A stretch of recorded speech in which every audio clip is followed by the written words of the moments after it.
I am here with Bill Gates. We know him from Microsoft. We now know him for the Bill and Melinda Gates Foundation. Bill, it's great to see you. Great to see you here in particular because we know the Gates Foundation for its work on infectious diseases, child health, nutrition, agriculture, education, the list goes on. Why does Bill Gates care about finance? Well, it's all about helping the poorest. And one thing they don't have access to is bank accounts. The fee structure, if you have small amounts of money, is just too high. And we got involved in some traditional microlending, but just didn't see how that could scale up and get inexpensive enough. So now we're involved in trying to make sure we get a very efficient digital payment structure set up for all the poorest in the world to get financial products that work for them. What are you doing?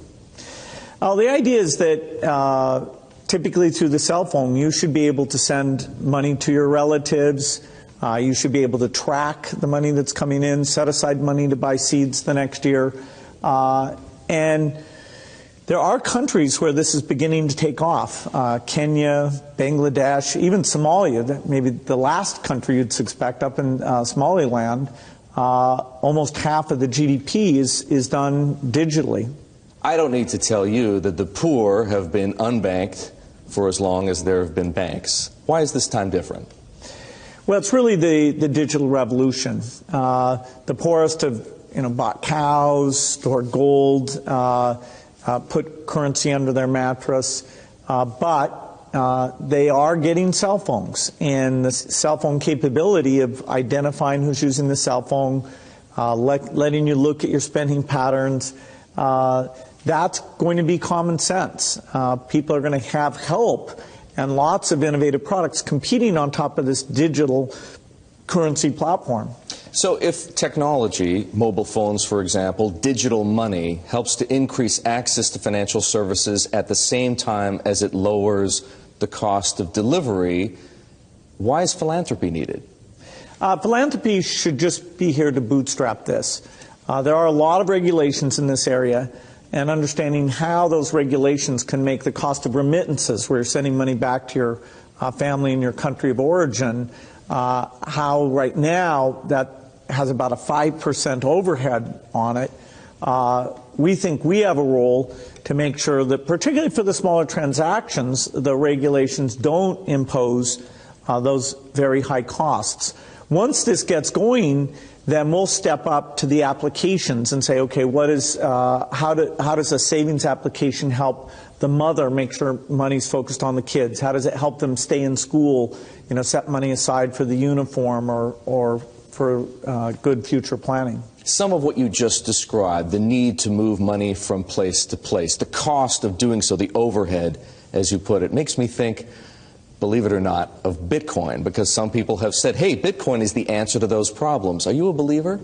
Well, Bitcoin is exciting because it shows how cheap it can be. Bitcoin is better than currency in that you don't have to be physically in the same place. And, of course, for large transactions, currency can get pretty inconvenient. The customers we're talking about aren't trying to be anonymous. They're willing to be known. So the Bitcoin technology is key, and you could add to it or you could build a similar technology where there's enough attribution that people feel comfortable. This has nothing to do with terrorism or any type of money laundering.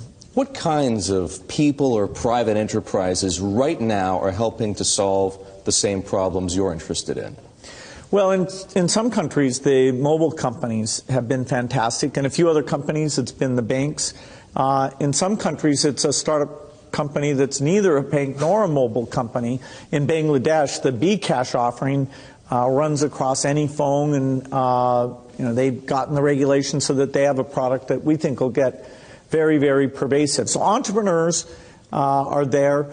The enablement this creates, if you want to put in, say, electricity in a city, collecting your bills is one of the reasons why the underspending of infrastructure in these areas is a real thing holding back the economy. You mentioned banks. Are the legacy institutions, for the most part, banks, credit card companies, payment processors, friend or foe? Many of them want to have these additional customers, but they have to embrace the idea that the fees are going to be a lot lower. And so they have to find a way to service these new customers. Now, that means these customers aren't going to be coming into their branches, and they can charge a higher fee when you want to actually cash out. But if it's a pure digital transaction, then, you should be paying, less than 1% to move that money from you to a merchant or from you to a friend, even with meeting all the regulatory requirements.